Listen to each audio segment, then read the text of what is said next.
Hai guys, selamat kalian sedang login di program Faithbook, tempat di mana kita akan kepoin tokoh-tokoh Alkitab kayak scroll di medsos gitu, hanya di Faithbook. What's on your mind? Nah, kira-kira apa nih yang ada di pikiran teman-teman semua? Nah, kalau aku sih ya saat ini, karena kan sekarang vibe-nya tuh vibe Christmas season gitu kan, terus kayak udah mau akhir tahun juga. Jadi aku tuh baru aja ikutan sama teman-teman aku bikin kayak tuker kado kecil-kecilan gitu. Nah, kemarin tuh kita habis foto-foto, bikin video, aku pengen bikin status kayak gitu dulu. Aku mau bikin kali ya ini fotonya. Pakai hashtag kali ya, hashtag Christmas, hashtag holiday season. Ada notifikasi nih teman-teman. Tapi kali ini dari grup Facebook. Nama grupnya itu Pencari Tanda dan Cahaya dari Timur. Apaan nih ya? Aku coba cek dulu. Wih, kalau lihat di grupnya ada activity statusnya nih. Yaitu yang pertama, kami baru aja nyerahin persembahan terbaik buat sang raja. Emas, kemenyan, dan mur, tapi rasanya hati ini juga ikut dipersembahkan. Hashtag bukan sekedar hadiah. Terus ada lagi, dapat petunjuk lewat mimpi semalam. Jangan balik lewat jalan yang sama. Tuhan emang tahu cara melindungi kita. Hashtag petunjuk dari atas. Terus ada lagi nih, agak banyak juga sih aktivitas status mereka. Satu lagi, 1,000 miles just to see you. Wih, tapi ini kira-kira maksudnya apa ya? Dan aku nggak tahu nih kalau grup gini kan kayaknya butuh seseorang ya yang harus kasih tahu apakah aku harus masuk ke grup gini atau enggak. Tapi di sini sih pengikut grupnya ada Yusuf, Maria, Raja Herodes. Aku tanya ke siapa ya? Kayaknya aku butuh tanya sama pendeta deh, atau pendeta Yohanes kali ya. Aku coba message dulu. Penasaran sama siapa dia? Yuk kita buka Facebook.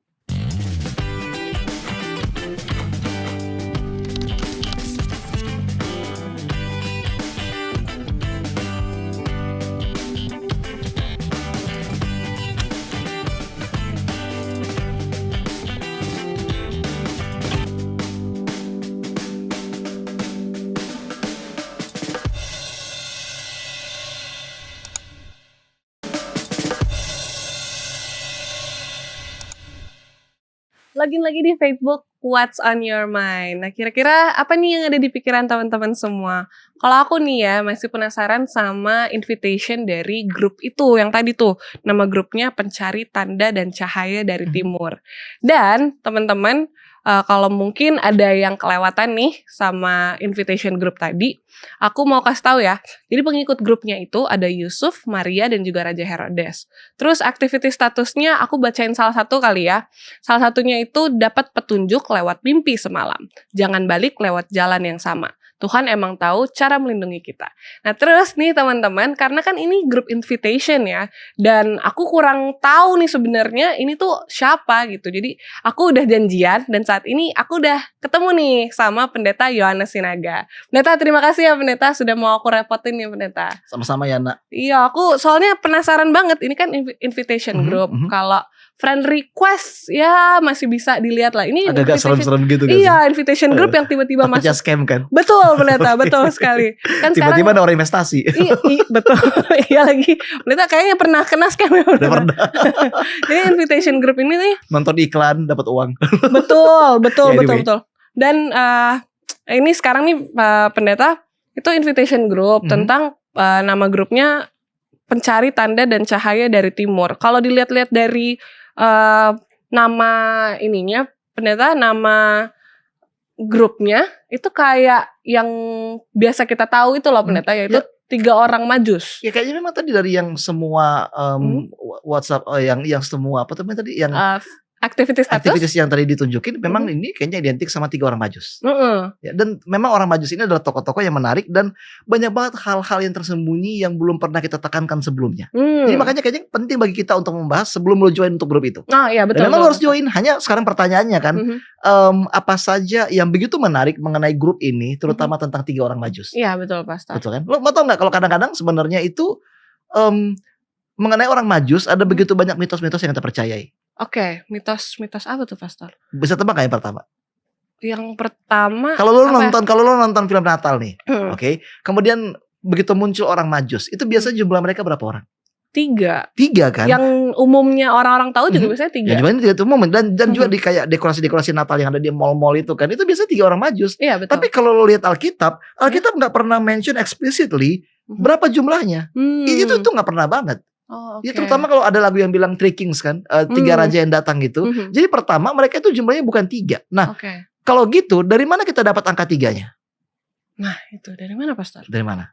Kalau aku sih jujur nggak tahu ya, karena mungkin cuma terpapar dengan video-video dulu. Kan ada tuh suka bahkan episode-episode khusus kayak show-show kayak Mr. Bean kayak gitu-gitu, yang ada puppet-puppetnya itu tuh 3 orang Majus. Jadi ya karena dari dulu dikasih taunya 3 orang Majus, taunya 3 orang Majus pasti. Ya, jawabannya adalah kenapa 3? Karena itu melambangkan hadiahnya, emas, kemenyan, dan juga mur. Jadi tradisi kekristenan itu berasumsi karena ada 3 hadiah otomatis ada 3 orang. Tapi kan kita perlu ingat kan, yang dibawa itu bukanlah 3 hadiah secara tok itu sebenarnya. Yang menjadi penekanan itu adalah bahwa orang-orang Majus ini membawa 3 jenis hadiah yang berbeda. Oke. Jadi bukan ada 3 orang Majus, enggak. Kita nggak tahu berapa. Dan yang pasti adalah orang-orang pada zaman itu dulu nggak pernah berjalan dengan jumlah orang yang kecil. Kalau kamu ingat Paulus pergi mengabarkan Injil, dia punya gengnya sendiri. Ya, karena kan kalau sekarang kan beda kan, kita punya mobil pribadi yang membuat kita bisa pergi berjalan sendiri. Tapi kalau dulu perjalanan darat itu adalah perjalanan berbahaya karena ada perampok, ada binatang buas, dan you need to travel in groups. Jadi nggak mungkin ada 3 orang. Jadi mitos pertama yang perlu kita bongkar adalah bukan 3 orang. 3 hadiah memang, 3 jenis hadiah, tapi bukan berarti 3 jenis hadiah itu melambangkan 3 orang. Contohnya kalau lu ulang tahun kan, ada yang kasih misal kemudian tiba-tiba lu lagi duduk di kelas, kemudian mereka buat surprise, ada 3 jenis hadiah. Ada pulpen, ada buku, kemudian ada bunga. Apakah itu berarti cuma 3 orang kasih hadiah? Enggak. Kan nggak mungkin. Bisa saja yang kasih pulpen 1, yang kasih buku 2, yang kasih bunga itu 10. Oke. Karena penggemar banyak. Obviously. Kemudian jadi yang pertama itu bukan 1 orang, bukan 3 orang. Yang kedua adalah mereka itu bukan raja. Jadi banyak sekali kita berpikir bahwa orang-orang Majus ini adalah raja. Mereka bukanlah raja. Mereka itu kalau kita melihat apa yang dikatakan Alkitab, mereka itu lebih identik dengan apa yang disebut sebagai astronomer. Atau mereka ini adalah orang-orang yang mempelajari astrologi di dalam kehidupan mereka. Jadi ini bukanlah orang-orang biasa, ini adalah orang-orang pintar. Mereka adalah orang-orang berwawasan, orang-orang yang mengenal dunia astronomi. Mereka adalah orang-orang terpelajar. Jadi mereka itu kayak gimana ya kalau pastor bilang ya? NASA zaman dulu bisa? Apa? NASA zaman dulu? NASA ya kayak seperti NASA zaman dulu, seperti NASA zaman dulu ya. Jadi mereka itu adalah orang-orang intelektual yang memiliki wawasan yang luas. Mereka bukan bangsawan, mereka adalah orang-orang intelektual. Dan kemudian yang ketiga, kalau kita berbicara mengenai orang Majus, kapan kira-kira mereka datang? Mereka itu ketemu Yesus di mana? Kalau dari cerita-cerita yang kita dengar dari dulu, mereka datang ke kandang domba, Pastor. Ya, betulkah demikian? Apakah mereka datang ke kandang domba? Coba buka Alkitabnya dalam Matius 2. Ayat 11. Teman-teman Facebook juga dimanapun teman-teman berada, boleh buka Alkitab teman-teman ya. Matius 2 ayat 11 aku bacakan ya, Pastor. Yaitu Matius 2 ayat 11.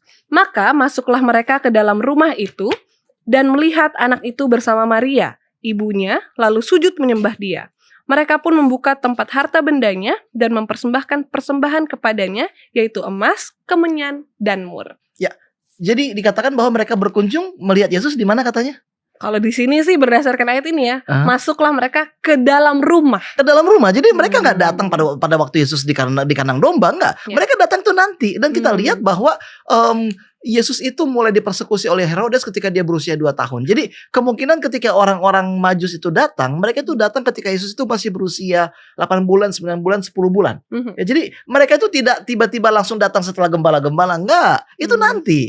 Ya, jadi mereka itu adalah pribadi-pribadi yang berjalan dari satu tempat yang disebut dengan dari timur. Tapi inilah mitos keempat yang kita bisa bahas. Dan di mana timur itu kalau menurut lo?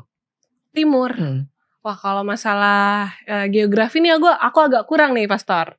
Maksudnya aku juga perlu tahu dari Pastor. Dan memang kata-kata timur itu agak-agak itu satu arah yang kayak yang memang ambigu banget sih. Jadi ada beberapa asumsi yang kita bisa lihat ditawarkan oleh para cendekiawan. Contohnya, beberapa orang berkata bahwa timur itu bisa saja Persia, bisa saja Babel, dan bisa saja Arabia. Kenapa? Karena istilah majus ya atau orang magi itu datang dari Persia. Dan Persia juga memiliki tradisi astronomi. Ya, jadi Babylon kemudian Persia, mereka adalah satu peradaban yang memang melihat mencari petunjuk Tuhan dengan melihat ke angkasa. Ya, jadi ini datang dari Persia. Babylon juga itu adalah pusat dari perilmuan dunia ya, di mana Daniel tinggal. Kemudian Arabia, kenapa beberapa orang berkata bahwa orang-orang dari Majus ini adalah dari Arabia? Karena emas, kemenyan dan mur itu merupakan komoditas yang biasanya mereka miliki. Jadi tapi dari mana mereka berasal? We do not know for sure. Ya, yang pasti adalah mereka kemungkinan berasal dari ketiga wilayah itu, Persia, kemudian dari Babylon atau juga Arabia, dari tiga tempat itu. Oke. Wah, ini makin menarik sih Pastor, karena baru awal aja Pastor sudah kasih tahu bahwa ada beberapa yang sudah dari dulu lama kita tahu itu ternyata kalau kita ikutin Alkitab bukan seperti yang kita tahu pada umumnya ya Pastor. Satu lagi, begitu lo dengar kisah orang Majus, kira-kira mereka itu berapa jauh mereka berjalan? Kalau dari ceritanya karena mereka langsung datang waktu Yesus dilahirkan, seharusnya nggak lama sih Pastor. Tapi kenyataannya, ya kalau kita mau coba cek daerahnya, dari baik itu Persia, bilanglah mereka datang dari Persia. Kemudian dari Arab atau juga dari Babylon. Ini bukanlah tempat yang sekitar 20-30 kilo. Ini merupakan tempat yang jaraknya itu jauh, kurang lebih 1.500 atau juga 2.000 kilometer. Jadi ini bukanlah perjalanan yang mudah bagi orang Majus untuk melampaui jarak itu demi bertemu dengan seorang raja yang baru lahir. Oke, kapan terakhir kali lo pergi 1.000 kilometer untuk ketemu seseorang? Waduh, kalau hanya untuk bertemu seseorang tuh gak pernah ya Pastor. Nggak sebutin itu aku. Tapi kalau mungkin lebih tepatnya bukan gak sebutin itu. Belum sebutin itu Pastor. Belum pernah Pastor. Belum pernah kan, tapi itu mereka lakukan. Mereka berjalan kurang lebih 1.500 kilometer hanya untuk bertemu Sang Mesias. Jadi ternyata anggapan-anggapan atau teori-teori yang selama ini kita tahu mengenai orang Majus, aku udah gak mau bilang 3 orang Majus lagi nih Pastor. Karena kan udah belajar nih. Orang Majus itu ternyata kurang alkitabiah ya Pastor ya. Terutama karena kita harus akui bahwa Alkitab tidak berbicara banyak mengenai background mereka. Kenapa? Karena bagi penulis Alkitab yang penting itu bukanlah dari mana mereka berasal, tapi apa yang mereka lakukan untuk Yesus. Betul. Nah, karena Pastor udah kasih tahu nih tentang bukan background sih, lebih ke kasih tahu yang lurusnya tuh seperti apa, yang alkitabiahnya itu seperti apa. Jadi makin tahu nih kita tentang orang-orang Majus ini. Dan kayaknya tapi Pastor kita harus berhenti sejenak. Kita akan membahas lagi yang tadi Pastor udah bilang apa yang dilakukan oleh orang Majus itu di next segment. Jadi teman-teman jangan kemana-mana, tetap di Facebook.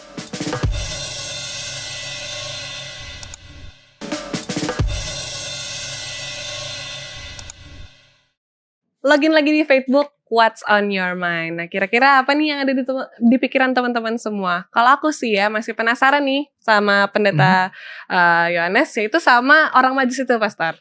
Tadi kan Pastor udah sempat bilang beberapa mitos-mitos dan akhirnya sudah diluruskan sesuai dengan Alkitab. Nah, saat ini aku lumayan tertarik dengan perjalanannya mereka nih Pastor. Kalau dibilang kan tadi bisa beribu-ribu kilometer mereka melakukan perjalanan untuk menemui Yesus. Nah, Pastor boleh ceritain nggak perjalanan mereka tuh seperti apa sih? Honestly, Alkitab nggak bilang sih secara terperinci gimana kesulitan perjalanan mereka. Karena begitu kalau kamu baca dalam Matius 2 itu langsung dikatakan bahwa sesudah Yesus dilahirkan di Bethlehem di tanah Yudea pada zaman Raja Herodes, datanglah orang-orang Majus dari timur langsung ke Yerusalem. Jadi Alkitab nggak ada mendramatisir apa yang mereka lalui, tantangan apa yang mereka lewati. Hanya yang jelas adalah mereka berjalan 1.000 kilometer atau 1.500 kilometer. Jadi sama kayak lagunya yang gitu tadi ya, yang Thousand Miles, Vanessa a thousand miles just to see you. Ya itu kayak romantic in a way, tapi ini berbeda. Karena lagu itu tadi Vanessa siapa yang tulis? Carlton. Vanessa Carlton itu menulis lagunya kan karena dia suka sama satu cowok dan dia tuh kuliah memang agak jauh. Jadi dia pengen untuk melewati jarak itu untuk ketemu dengan dia. Tapi ini berbeda. Karena mereka melihat dari bintang, kemudian mereka percaya ada raja yang datang, tapi mereka nggak kenal siapa raja itu. Betul. Lu pernah road trip nggak? Road trip aku pernah tapi nggak terlalu jauh sih Pastor. Paling ada berapa kilo ya kalau dari Jakarta ke Bali?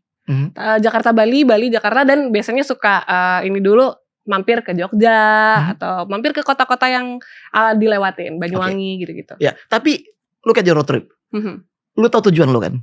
Tahu. Dan lu tahu siapa yang lu temuin di sana. Betul. Tapi bayangin orang-orang Majus ini, mereka nggak tahu apa tujuan mereka. Mereka tahu tujuannya, mereka mau ketemu sang raja. Tapi mereka nggak tahu di mana raja itu. Dan coba kalau kita baca lagi ya, dikatakan di sini, mereka tahu kalau itu ada di Israel, tapi mereka nggak tahu di mana anak itu dan bagaimana dia. Dan itulah yang menariknya dari perjalanan orang-orang Majus itu. Artinya ketika mereka berjalan untuk mencari Yesus, mereka berjalan dengan langkah yang penuh ketidakpastian. Lu pernah gak kayak gitu dalam kehidupan lu? Berjalan dengan langkah ketidakpastian pernah, Pastor. Dan hasilnya jadinya anxiety-nya tuh numpuk gitu, Pastor.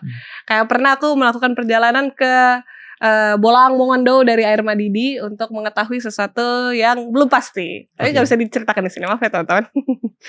Pernah Pastor. Anxiety-nya numpuk banget ya. Gue juga pernah waktu itu, kami lagi promosi sekolah ya. Kemudian kami berkunjung ke satu gereja di pedalaman banget lah. Gue sampai pedalamannya gue juga lupa di mana gereja itu. Nah, kami kan pakai Google Map. Itu udah malam. Jadi begitu kami pulang, nah gereja itu terletak di kayak perkebunan sawit. Dan perkebunan sawit itu bentuknya kotak-kotak dia, kotak-kotak. Baru jalan itu banyak banget perempatan. Nah, masalahnya adalah begitu kami Google Map nggak ada sinyal. Jadi I think for 3 hours kayak kita itu muter-muter di daerah situ, muter-muter terus kayaknya kita bakal mati deh. Kayak serius, karena uncertainty. Dan mungkin ketakutan yang sama juga dirasakan orang-orang Majus. Kenapa? Mereka membawa komoditas berharga. Maksudnya apa aja mereka bawa? Emas, minyak, dan mur. Ya. Apakah menurut lo itu kayak barang-barang yang bakal orang-orang nggak akan tertarik? Pasti tertarik. Ya. Dan itu berbahaya banget. Mereka menghadapi gurun, perampok, cuaca ekstrim, kemudian biaya besar, dan itu adalah komitmen yang luar biasa untuk bertemu dengan orang yang belum pernah lo kenal sebelumnya. Betul. Apalagi cuma lewat bintang ya, Pastor. Jadi kayak memang komitmen yang luar biasa. Bahkan kalau tadi si Vanessa Carlton karena bucin, karena tahu siapa. Ini mereka gak tahu siapa dan karena bintang. Itu dia komitmen yang memang luar biasa sekali, Pastor. Nah, kalau kayak gitu, Pastor, kita lihat komitmennya mereka itu besar. Sebetulnya yang bikin mereka termotivasi untuk ikutin bintang itu tuh apa sih, Pastor? Ya itu sekarang pertanyaannya. Karena bagaimanapun juga gak ada dari kita yang berminat untuk menempuh perjalanan ribuan kilometer jauhnya tanpa maksud kan, tanpa tujuan. Betul. Oke. Waktu itu gue pacaran, gue LDR dulu sama mantan gue, yaitu istri gue sekarang. Filipina sampai ke Semarang. Ya. Jadi itu jauh banget. Gue harus memang ada pesawat sih. Tapi tetap jauh kan. Gue harus naik pesawat ke Jakarta, dari Jakarta naik kereta api ke Semarang. Tapi bagi gue itu singkat. Kenapa? Because I know the purpose. Gue tahu sama siapa gue akan ketemu. Tapi bagi orang-orang ini berbeda. Nah, apa yang menjadi motivasi mereka? Jawabannya adalah mereka kayaknya kepo loh. Kayak kalau lo baca di dalam ayat ini, di manakah dia, raja orang Yahudi yang baru dilahirkannya itu? Kami telah melihat bintangnya di timur dan kami datang untuk menyembahnya. Jadi motivasi utama mereka adalah because they are curious. Entah kenapa kayaknya sepertinya mereka lihat di langit itu ada satu hal berbeda. Dan mereka tahu bahwa ini adalah indikasi bahwa seorang raja yang unik itu lahir.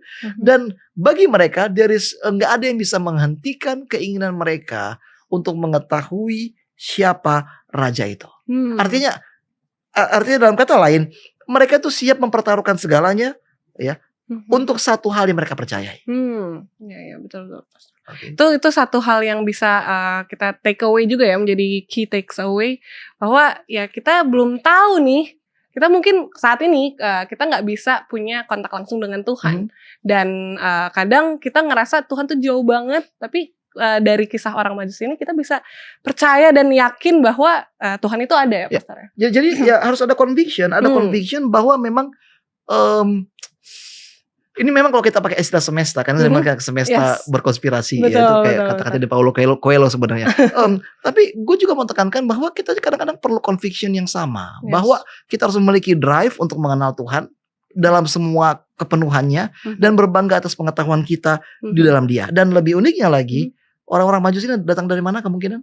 Dari Persia. 3 kan? Persia, Arab, terus Babilonia. Nah, sekarang pertanyaannya, apakah mereka orang Yahudi?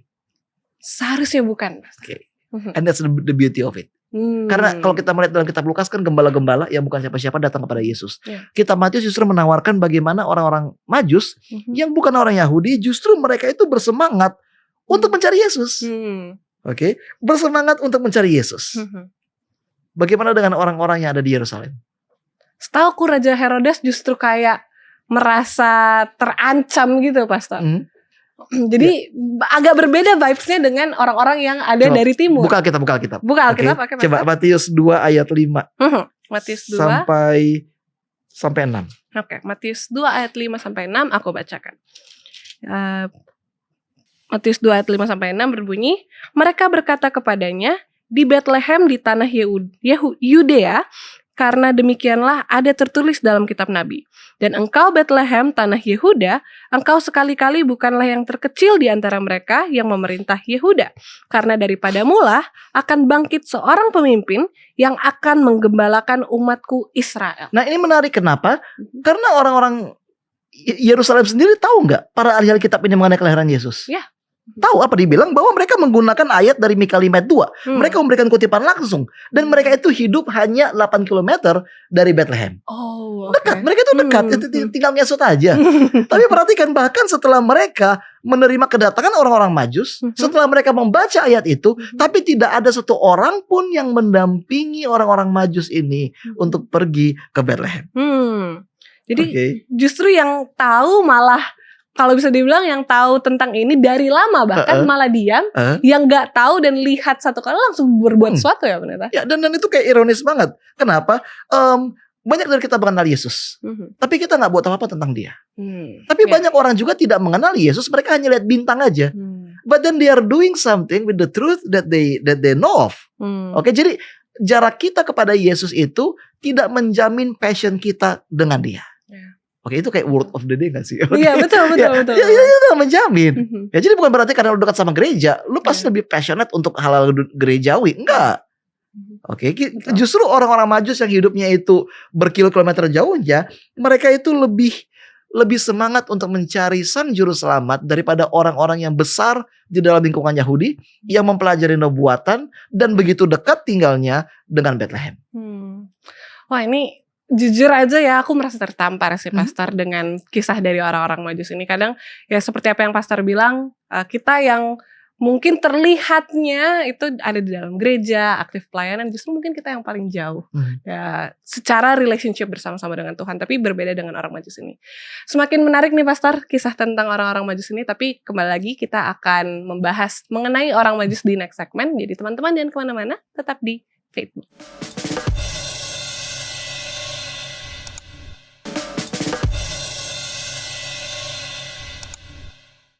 Login lagi di Facebook, What's on your mind? Nah, kira-kira apa nih yang ada di pikiran teman-teman semua? Kalau aku ya saat ini penasaran nih, Pastor. Tadi kalau di segmen sebelumnya kita berbicara tentang perjalanannya orang-orang Majus ini. Nah, let's say mereka udah sampai nih, Pastor. Sudah sampai, bukan di kandang domba, tapi di rumah. Sesuai apa yang Alkitab katakan. Mereka ngapain, Pastor? Pas kita udah baca Alkitab aja langsung ya. Matius 2 ayat 11, ayat 10 sampai 11. Ketika melihat bintang itu, mereka sangat bersuka cita. Mereka masuk ke dalam rumah itu dan melihat anak itu bersama Maria, ibunya. Lalu sujudlah menyembah dia.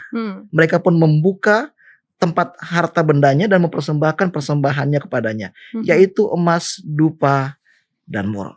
Jadi patternnya apa? Ketika mereka tiba, mereka langsung menyembah. They worship Jesus langsung, itu langsung.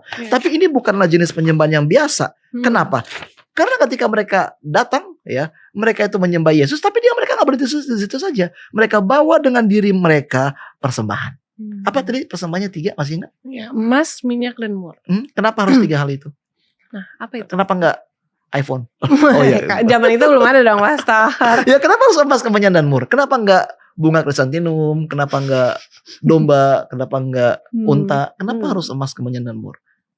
Aku belum jawabannya tahu. Adalah karena ini memang memiliki makna. Emas itu itu menandakan kerajaan Yesus sebagai raja. Jadi dengan mempersembahkan emas, mereka mengakui bahwa Yesus itu mempunyai otoritas atas hidup mereka. Yang kedua, kemenyan. Kemenyan itu digunakan di mana biasanya?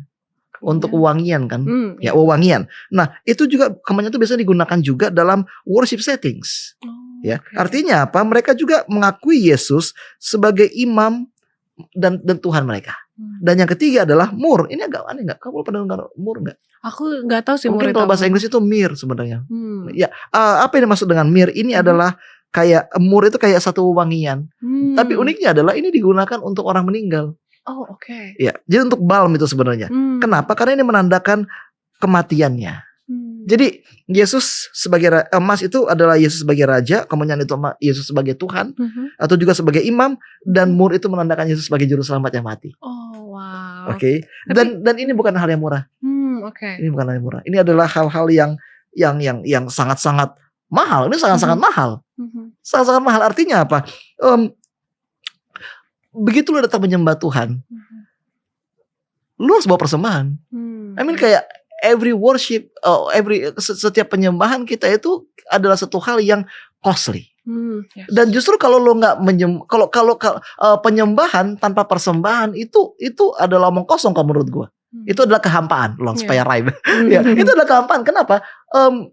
Everything that you do in a worship setting will always be a form of sacrifice. Contohnya, kalau lo nyanyi, volunteer untuk lagu pujian, itu sacrifice nggak sama lo? Ya. In what way?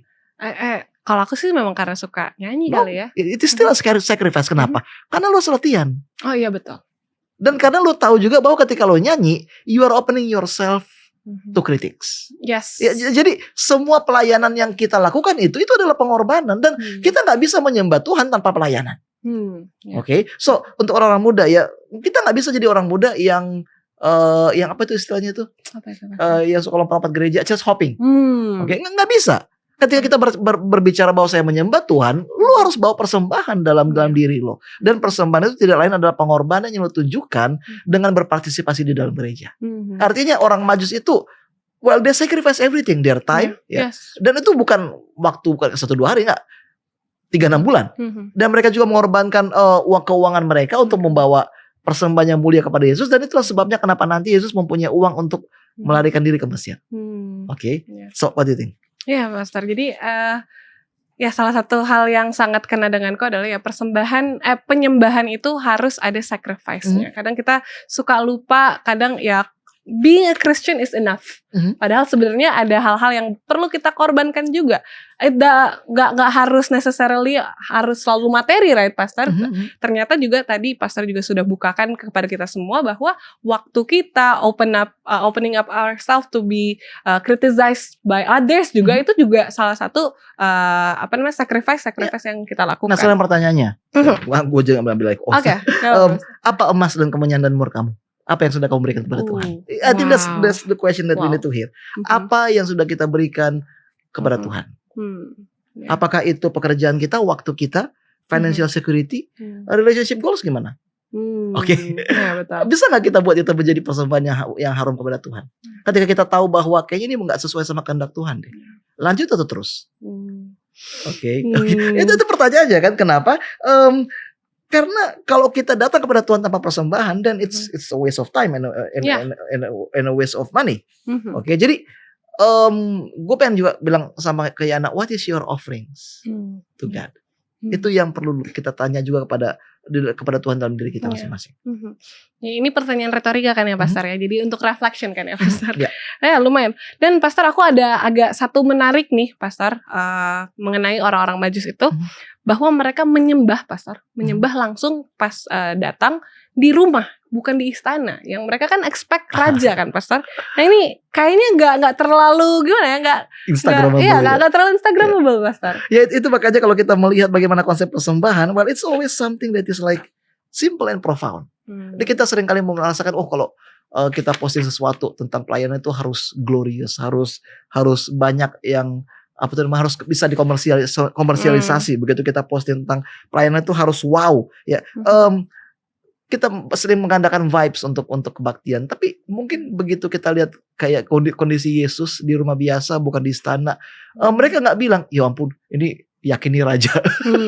I mean, coba kalau misalnya lo kenal sama cowok ya, intro briefing itu udah keren banget.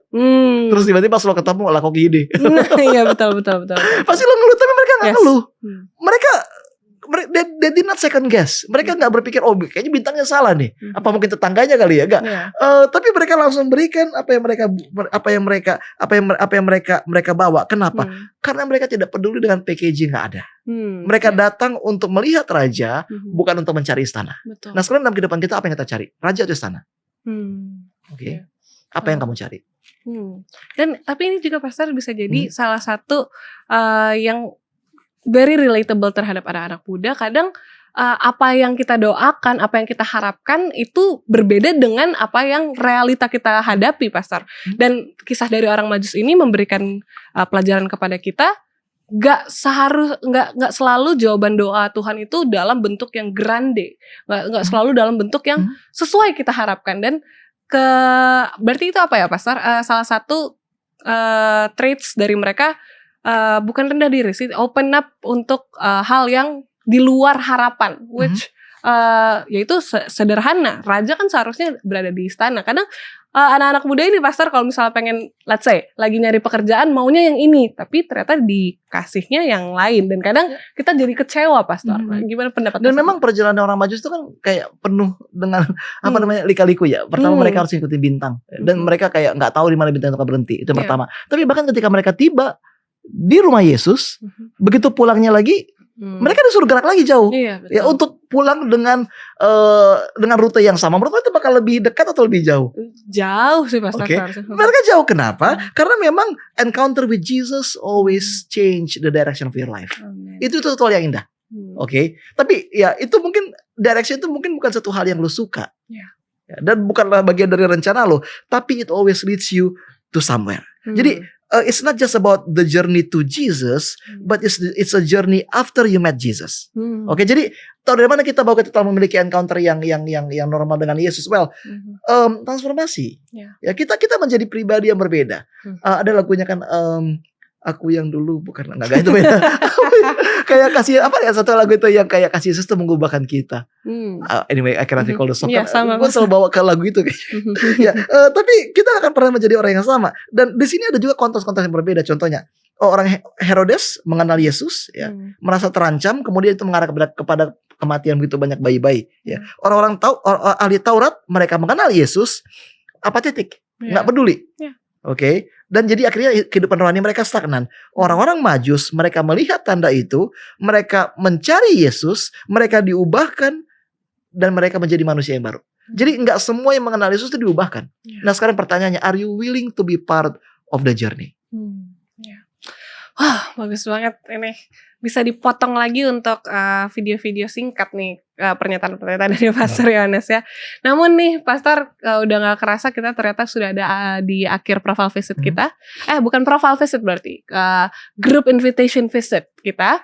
Dan kita akan mempelajari pelajaran-pelajaran atau kesimpulan-kesimpulan mengenai kisah dari orang-orang Majus ini di next segment. Teman-teman jangan kemana-mana, tetap di Faithbook.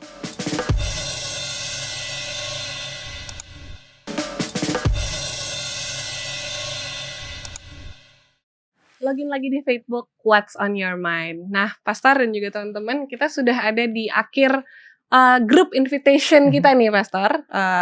Dan kira-kira aku udah boleh accept, Pastor? Boleh ya? Sure. Ya. Tadi setelah dikasih tahu, ya betul, bukan spam dan ternyata banyak sekali pelajaran-pelajaran yang bisa diambil. Nah, Pastor, tapi kali ini boleh nggak Pastor berikan kesimpulan dari kisah orang Majus ini? Ya, mungkin kesimpulan yang kita ambil.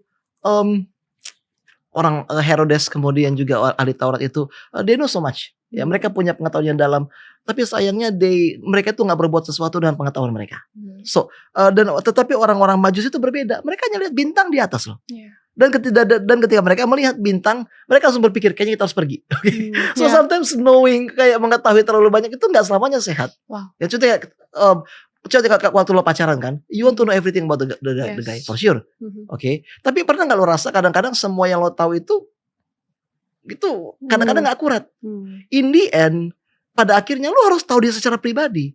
Dan terlepas dari apapun yang orang bilang mengenai dia miskin, dia nggak benar, dia nakal, dia segala macam, itu lebih rendah daripada jika kita mengenal dia secara pribadi. Jadi nggak cukup bagi kita untuk mengenal apa yang orang katakan mengenai Yesus. You need to get to know him personally. Jadi jangan menjadi seperti Herodes, jangan menjadi ahli Taurat, jadilah seperti orang Majus. Ya, kemudian apa yang kita bisa lakukan? Komitmen kita secara pribadi. Yang pertama, mencari dengan sungguh-sungguh. Oke, belajar untuk mencari dengan sungguh-sungguh. Perjalanan mereka panjang dan perjalanan kita juga bakal lebih panjang lagi. It will not be easy, there is no shortcut, nggak ada detour, ya, nggak ada jalan pendek, nggak ada jalan pintas. Karena justru dalam perjalanan itulah karena semakin berharga pertemuannya, semakin panjang perjalanannya. Itu lu harus ingat. Dan pertemuan dan perjalanan panjang. Ya, perjalanan lu pribadi. Oke. Ya, yang kedua adalah jadi mencari secara aktif, Yang kedua adalah menyembah dengan penuh pengorbanan. Ya, mereka itu setiap perjalanan mereka itu ada pengorbanan. Dan ketika mereka memberikan hadiah kepada Yesus, itu bukan hadiah murah, itu adalah hadiah yang mahal. Berikanlah kepada Tuhan yang terbaik, jangan yang sisa-sisa. Oke, banyak dari kita, Tuhan, aku mau dong jadi alatmu, tapi tunggu nanti ya kalau usaha saya udah stabil. Oke. Banyak orang kayak gitu, Pak Pendeta, saya mau kerja di mission, tapi tunggu ya kalau udah 50-an. I mean kayak ya bagus sih, tapi kenapa lu datang sama Tuhan dengan apa ya sisa-sisa? Oke. Nah, sekarang Pak Pendeta mau tanya kepada semua pemirsa dan juga kepada Yana. Hal berharga apa yang mau kamu lakukan untuk Tuhan pada minggu ini? Apa yang mau kamu berikan kepada Tuhan? Oke. Just keep it to yourself. Oke. Yang ketiga, jadi pertama cari secara aktif, kemudian cari secara sungguh-sungguh, menyembah dengan pengorbanan, kemudian melakukan perubahan dalam kehidupan kita. Ya. Change your direction. Ketika lo bertemu dengan Kristus, maka Kristus akan membawa perubahan di dalam kehidupanmu. Jadi untuk pemirsa juga, jalanin apa yang bisa kalian ambil sekarang. Oke, perubahan apa yang bisa kalian lakukan. Oke, wow, itu sangat menyimpulkan kisah dari orang Majus ini ya. Walaupun sebenarnya nggak terlalu banyak ya, Pastor, yang ada dicatat oleh Alkitab, tapi ternyata banyak sekali hal-hal yang bisa kita pelajari dari orang Majus ini. Nah, dengan itu, Pastor, bolehkah tutup episode ini dengan doa? Oke, kita berdoa. Allah Bapa yang bertata dalam kerajaan surga, terima kasih ya Tuhan atas nasihat, atas tuntunan dan teladan yang luar biasa yang telah diberikan oleh orang-orang Majus. Ajarlah kami untuk mencari Engkau secara sungguh-sungguh, menyembah Engkau dengan penuh pengorbanan dan melakukan perubahan di dalam kehidupan kami, Bapa. Kami ingin untuk menjadi seperti mereka yang mencari Engkau dengan iman. Dalam nama Yesus kami berdoa. Amin. Amin. Terima kasih banyak Pendeta Yohanes. Udah mau sampai nih, kita janjian. Terus aku harus tanya-tanya juga beberapa hal. Terima kasih banyak ya Pendeta Yohanes. Kalau misalnya nih ada either itu group invitation ataupun friend request, Pendeta boleh ya lagi kita janjian dan tanya-tanya lagi. Oke, guys, saat ini aku ingin mengingatkan teman-teman semua untuk jangan lupa follow dan juga follow terus kisah-kisah keren dari tokoh-tokoh dan teman-teman lama kita di Alkitab. Scroll terus dan juga jangan lupa untuk like dan share insight-nya ke kehidupan kalian. Ingat, ini bukan cuma konten, tapi ini panggilan. Sampai jumpa di group invitation ataupun profile visit selanjutnya hanya di Facebook What's on Your Mind.